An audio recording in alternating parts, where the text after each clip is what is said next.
How we going, guys? This is Ryan here at InfoComm 2026, and I'm here with rAVe's Audio with the new, or still somewhat relevant, LV1 Classic. This is our 64-channel console out of the box.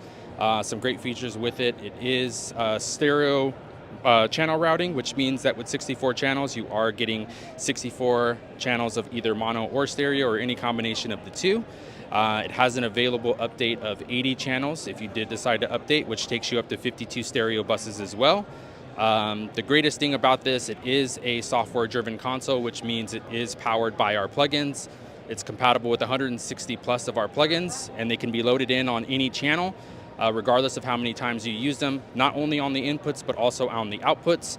It's also phase coherent too as well, so you can load in any plugins, not have to worry about latency calculations.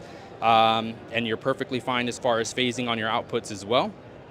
You have a 16x12 directly on the back of the console, and then also too as well, it's powered by the SoundGrid network, meaning that you can bring in up to 16 devices. You can add in external servers for more DSP processing, and the list goes on. It's extremely powerful, but it is also powered again by waves, meaning that it does sound amazing as far as its output. But if you did need any more information on the console, you can visit rAVe.com. That's just www.rAVe.com. It's the LV1 Classic. Again, it's extremely powerful, and we'd love to show you more on our website.